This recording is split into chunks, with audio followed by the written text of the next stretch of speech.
I had to do it. Nothing gets the people going quite like talking golf.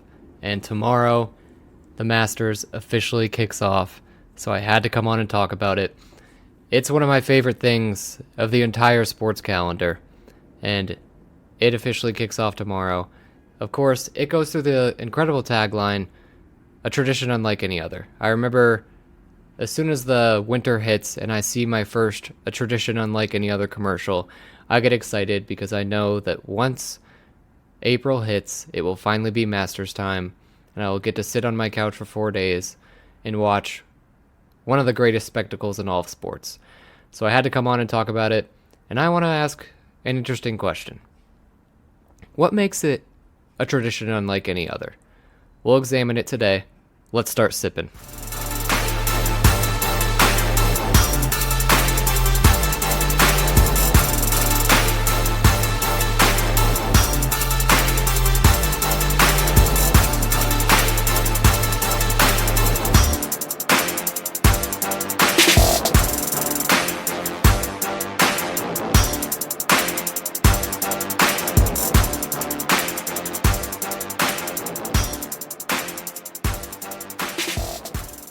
It is Masters Week, just as I said in the open. It is one of my favorite weeks of the entire sports calendar, and in my and many others' opinions, it's one of the greatest spectacles in all of sports. So, of course, I had to come on and talk about it, but I want to do things a little bit differently. I don't want to come on and tell you about who I think is going to win, who I think the best bets are for your top 20s, or who to pick in your Masters office pool, or who to round out your DraftKings lineup with. No, I want to do something a little different.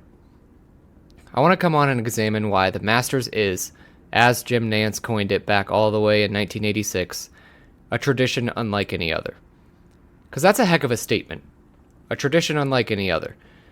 And it's not just, Buddy the Elf reading the neon sign in the window of the New York City coffee shop that says world's best cup of coffee and believing it.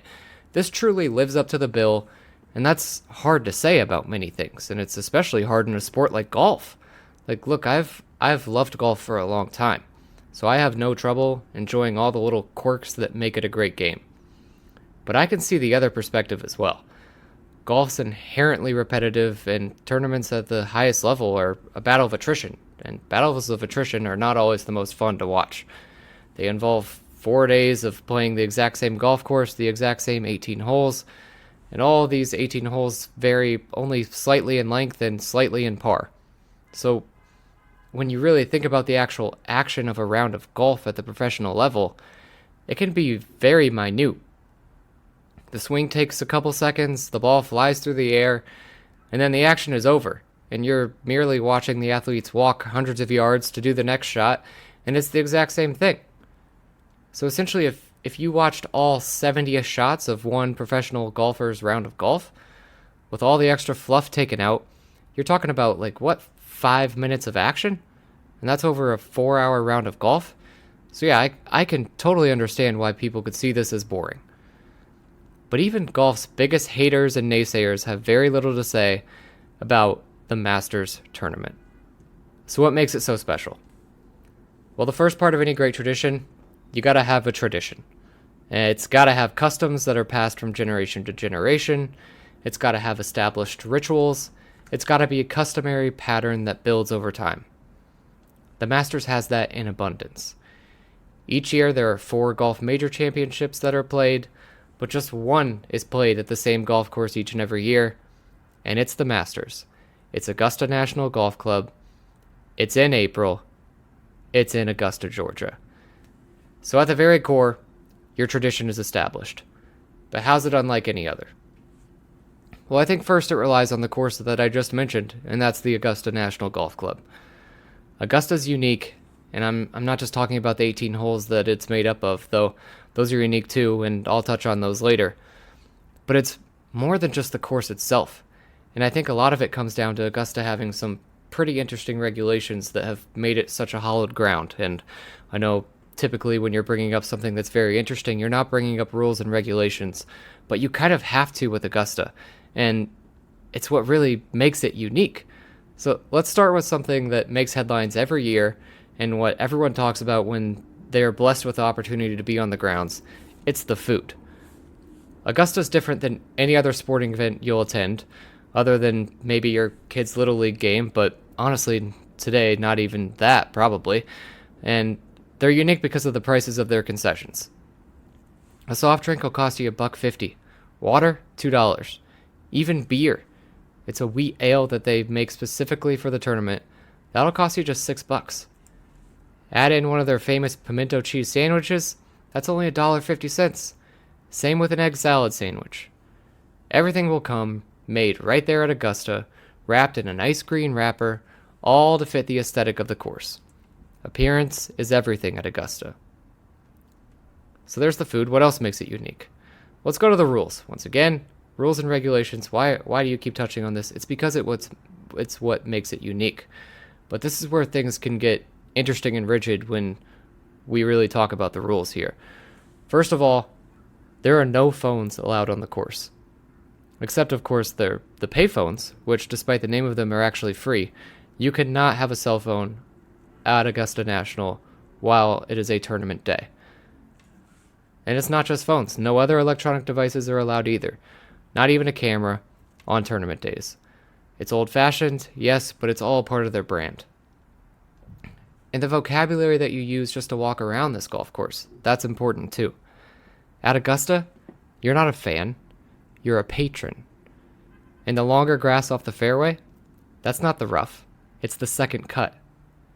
The bunkers, they should never be called sand traps, they're bunkers.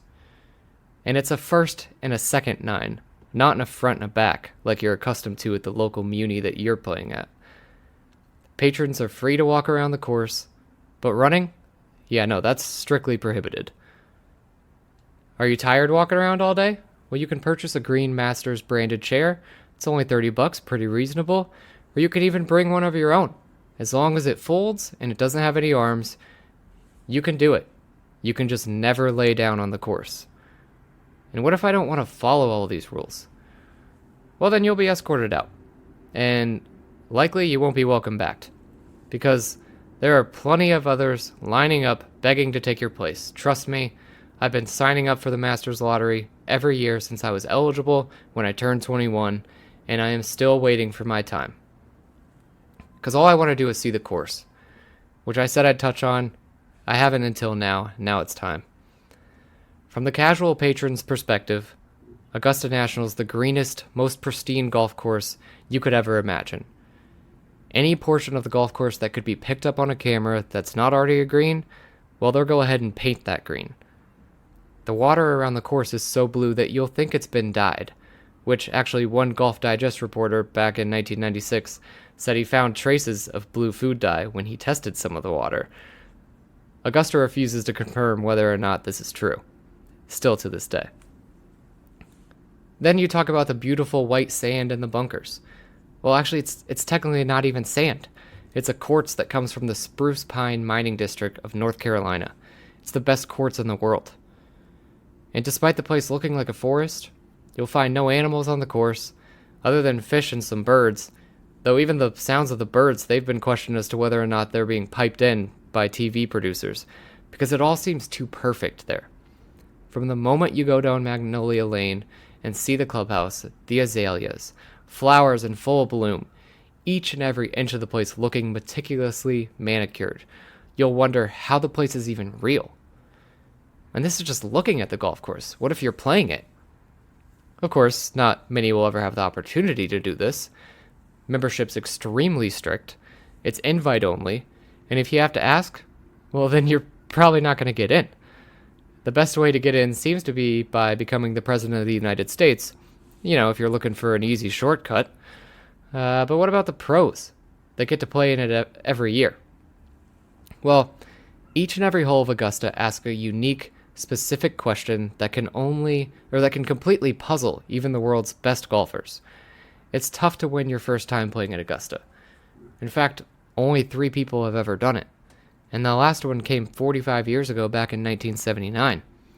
It simply takes some time to even be able to strategically navigate and play competitively at the course, because so much of it relies on this mental database of course knowledge that you can only gather through years of experience playing the course.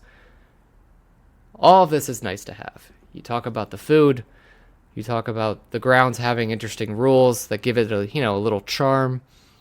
You talk about the picturesque conditions, then picturesque honestly only kind of under-delivers when you're describing how beautiful the course is.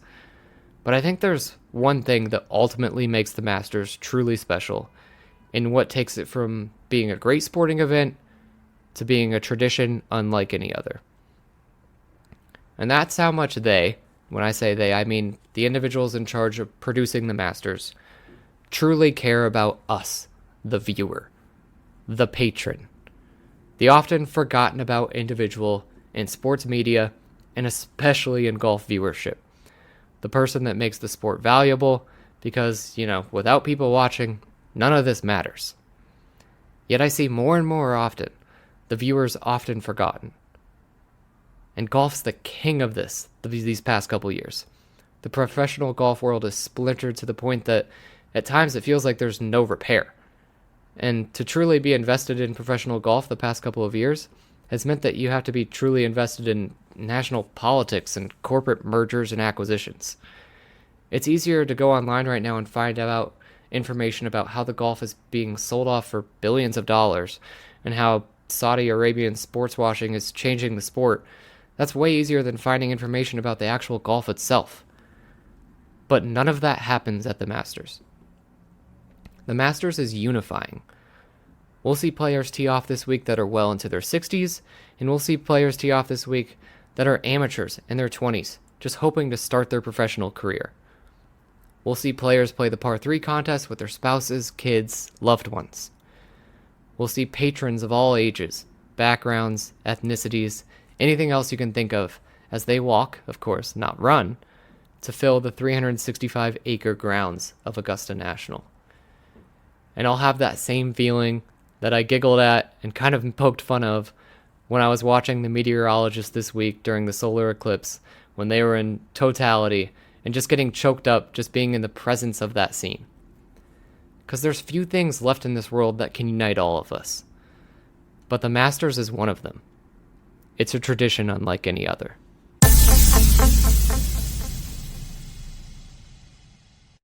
Just a quick sip for you today. I love the Masters too much to go without getting on the air and saying something about it, so I had to come on and do this one. But I do have some fun stuff coming up. So I've already recorded one. It was a super fun interview that I will be releasing April 20th. I'm headed on a cruise that week, so I will be off the grid, but I will still have an episode, and it's a super fun one. I had Annie Wolford on, and we talked for about an hour about life as an employee on a cruise. So it's unlike stuff I've done in the past, but like I've said from the beginning, whenever you can listen to people talk about things that they're passionate about, it's super enjoyable. I've got some other things on the docket as well. So I say all of this because if you haven't already, make sure to subscribe to the Sip of Natorade YouTube. Subscribe and rate the podcast on whatever podcast platform you're using. Give us a follow on any social media platform at Sip of Natorade. I appreciate it a ton. Enjoy the Masters, and for now, I hope your thirst is quenched.